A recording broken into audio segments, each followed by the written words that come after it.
BeeTv. Hi.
For joining us in BeeTv News Updates at 12. I am Lee Bratesman Johanna. Now the news in details.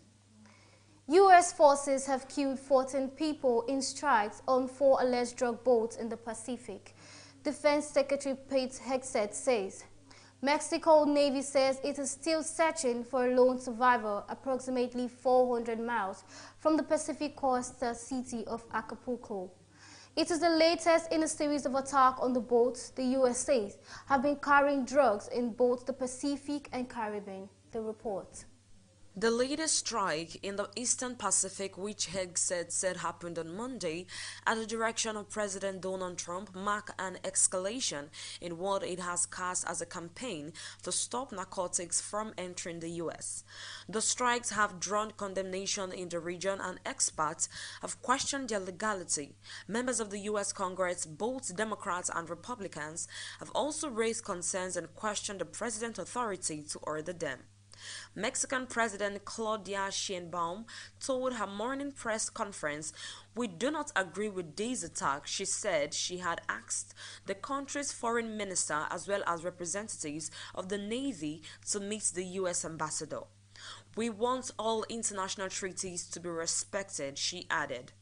At least 57 people have now been killed in the strikes, which has led to increasing. Most strikes have taken place off the coast of South America in the Caribbean, but recently the U.S. has turned its attention to the Pacific Ocean as well. In a statement on X, Hegseth said the 4 vessels that were hit on Monday were known by their intelligence apparatus, transitioning along known narco trafficking routes and carrying narcotics. He added that 8 narco terrorists were killed in the first strike, 4 and 3 were killed in the second 2 strikes. 1 person survived the strikes, according to Hegseth. Mexican search and rescue authorities accepted the case and assumed responsibility for coordinating the rescue.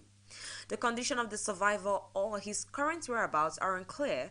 Mexico's Navy said in a statement that it has dispatched a patrol boat and an aircraft to conduct search operations to safeguard human life at sea.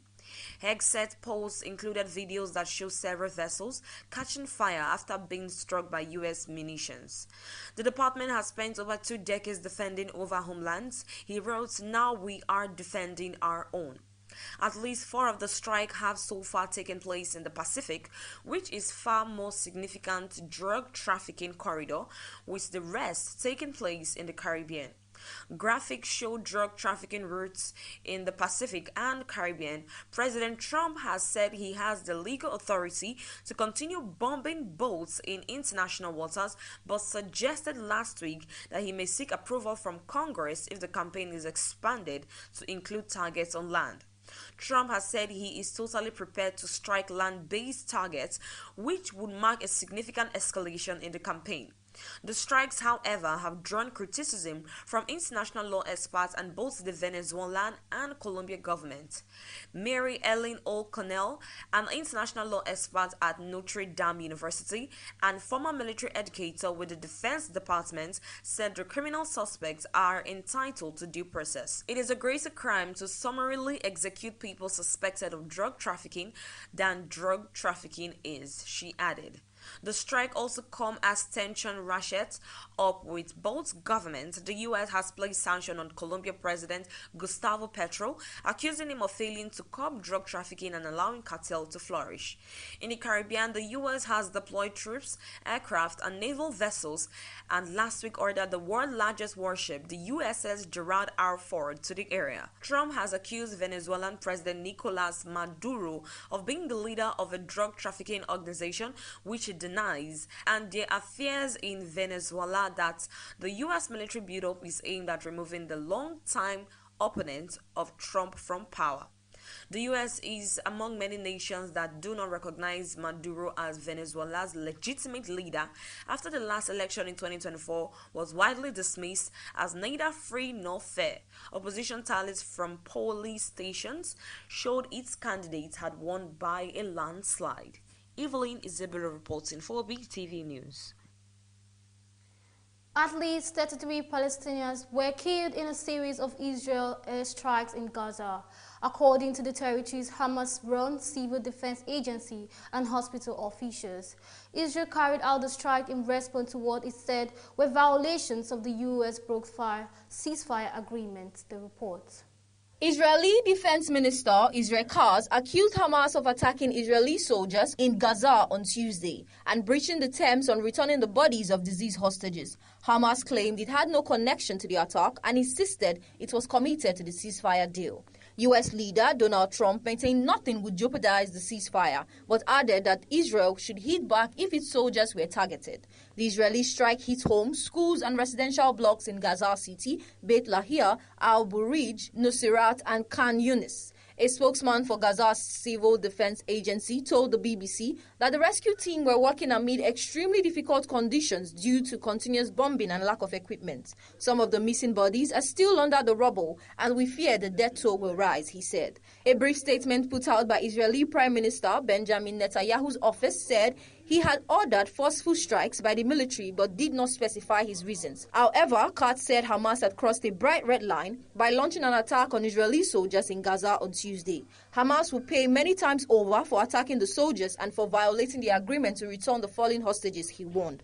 An Israeli military official said the Hamas attack took place east of the Yellow Line, which demarcates Israeli-controlled territory inside Gaza under the ceasefire deal. Israeli media reported that troops in the southern Gaza city of Rafah had come under anti-tank missile and sniper fire on Tuesday afternoon, while Palestinian media reported Israeli artillery shelling in the area at the same time. After the Israeli military carried out airstrikes in Gaza on Tuesday evening, witnesses reported powerful explosions in several parts of the territory, including Gaza City in the north and Khan Yunis in the south. A spokesman from the Hamas-run civil service agency told the BBC that 4 people, including 3 women, were among those killed when a home belonging to the Al-Banna family was bombed in the southern Sabra neighborhood of Gaza City. Strikes also reportedly hit a courtyard of Al-Shifa Hospital in the western Rima area. The civil defense spokesman said another 5 people were killed, including 2 children and a woman, when a vehicle was hit on Al-Qassam Street in Khan Yunis.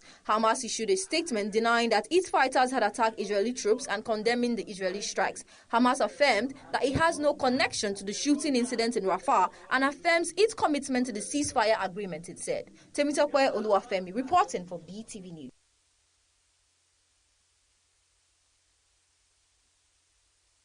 Is heading towards Cuba after crossing Jamaica as the strongest storm to ever hit the Caribbean nation in modern history.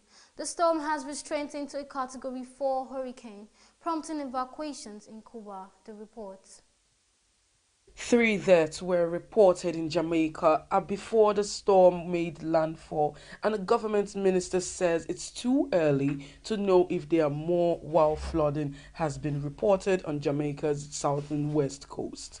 A Jamaican man tells newsmen that the winds are so strong that people are not able to stand up, while a woman says water is coming through her roof and she's not okay. Hurricane Melissa has now passed over Jamaica, leaving a trail of destruction in its wake. The authorities are trying to establish a full picture of the impact, but with power cut off to much of the country, information remains patchy. It is now night time in the country. Once day breaks on the island, the extent of the damage beyond those initial reports will start to become clearer. However, the main airport in the capital, Kingston, may remain closed for another day before aid flights can begin to land. Meanwhile, Hurricane Melissa has continued north, affecting eastern Cuba and western Haiti, with both nations in the middle of the complex economic and humanitarian crisis. This vast storm could cause further catastrophic damage and loss of life in Caribbean countries, particularly ill-equipped to cope. Aid groups are bracing for what they are going to see on the ground in the wake of Hurricane Melissa's destruction. Some say the storm would rank as a major disaster in the history of the region. Looking ahead, the challenges of delivering aid once the true scale of the damage is revealed will depend on Jamaica's infrastructure. It was noted that when bridges are washed out and roads are damaged, it is very difficult to get supplies to people. It is very difficult to understand what the needs are if they can't make contact with those communities.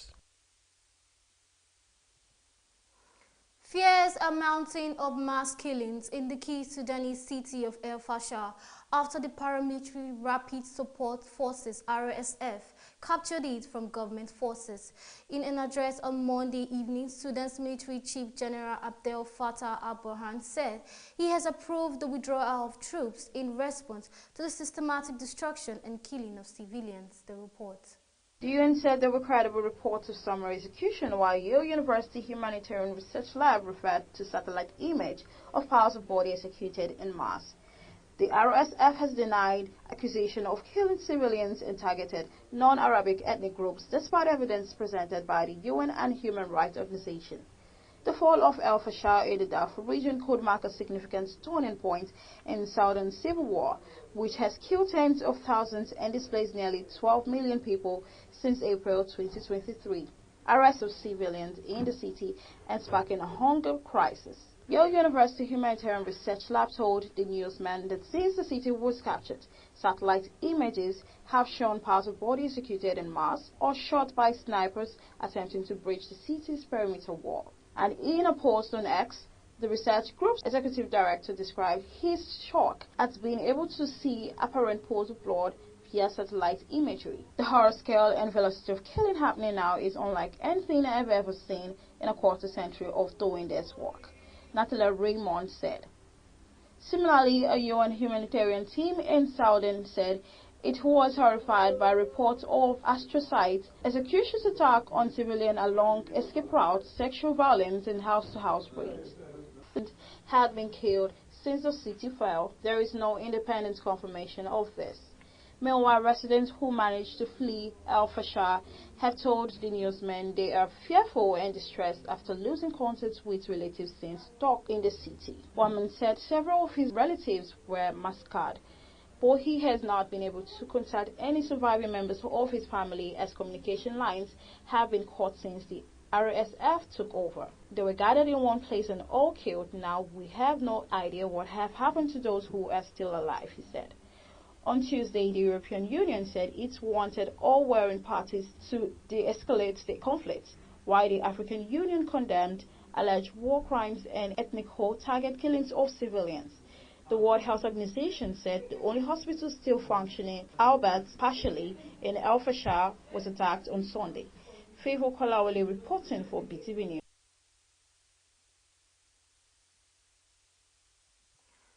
The National Drug Law Enforcement Agency has warned nightclub operators and phone seekers about the culture of organizing, hosting, and attending drug parties. The agency warning comes following a raid carried out by its operative at a drug party in Lagos, where more than 100 attendees were arrested along with the owner of the facility. According to the NDLEA, any gathering organized for the purpose of consuming, distributing or abusing illicit substances is an act of criminality. Director of Media and Advocacy Femi Babafemi explained that these drug parties contravene the explicit provisions of the NDLEA account and will be treated as serious narcotic offenses.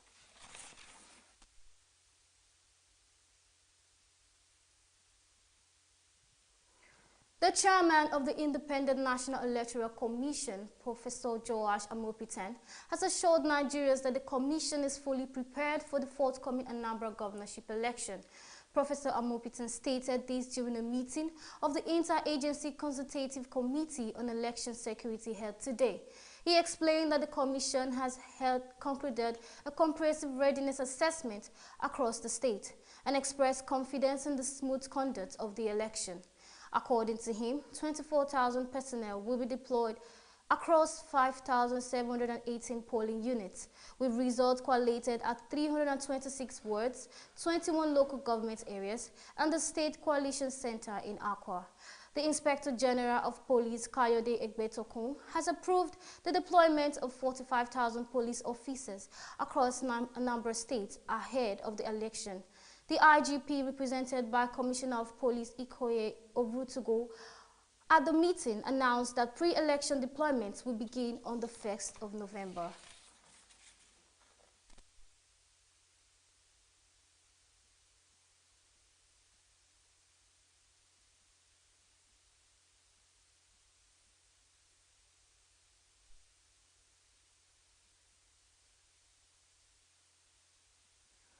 Nigeria's Nobel Prize-winning author, Professor Wole Soyinka, says the United States has revoked its non-immigrant visa issued last year, adding that he has been advised to reapply if he wishes to visit the country again. The Nobel laureate Wole Soyinka disclosed the development on Tuesday. You recall that in 2016, he had turned up his U.S. green card and renounced his American residency in protest at the election of former President Donald Trump. The Nobel laureate has, however, maintained long-standing academic ties with the U.S. state, holding regular teaching appointments at several Ivy League universities since the mid-90s. Somebody whom, as I said, even launched the era of Heraclitus in the United States by making permanent resident cards non-permanent, showing that no condition is permanent. So I thought I would let all of you know the possible catalogue of my crimes. Only one conviction, which I signed guilty at the airport for carrying a few letters. Otherwise, I don't know what else could have done. But maybe I've also written plays about Idi Amin. Maybe it's about time also write a play about Donald Trump. When he hears that I'm paying him the same literary compliment as I paid Idi Amin, maybe we will consider and return my results.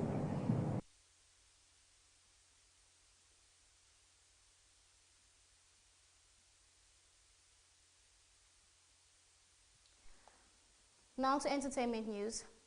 Popular critic Very Dark Man has alleged that a well-known comedian attempted to funnel 700 million naira through an NGO to disguise the origin of the funds.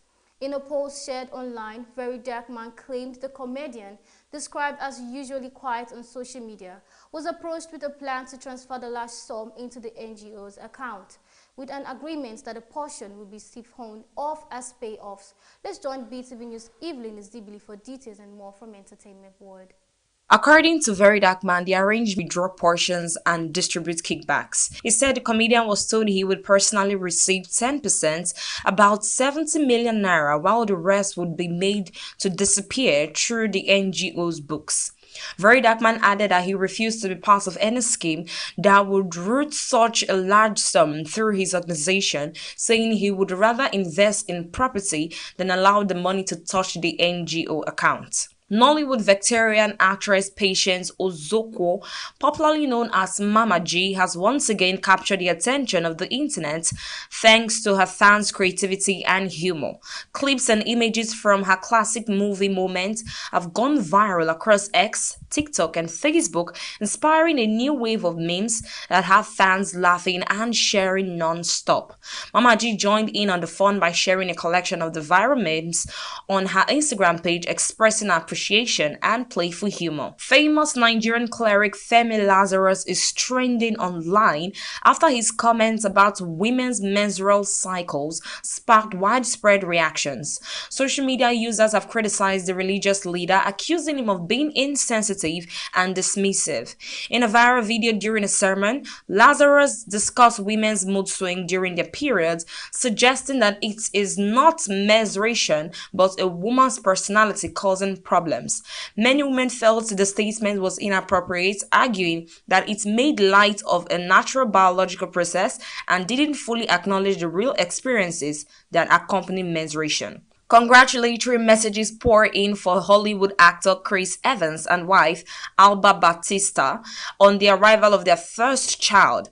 According to reports, the couple, known for keeping their marriage private, welcomed their first child, a baby girl, on October 24, 2025. The couple made their relationship public via an Instagram post in January 2023, sharing a heartfelt video of them together. Evans also celebrated Valentine's Day with a romantic photo dump, showcasing their adventures and cozy moments. Evelyn Isabella reporting for BeeTv News. Moving on to business news. The federal government has secured about 700 billion naira from the Federation Allocation Account Committee FAAC to finance the deployment of 1.1 million electricity meters across Nigeria by December 2025.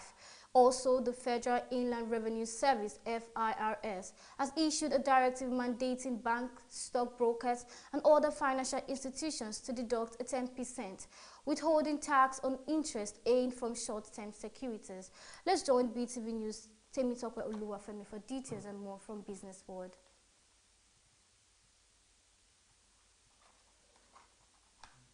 I should repeat it again. According to Very Dark Man, the arrangement would have seen the NGO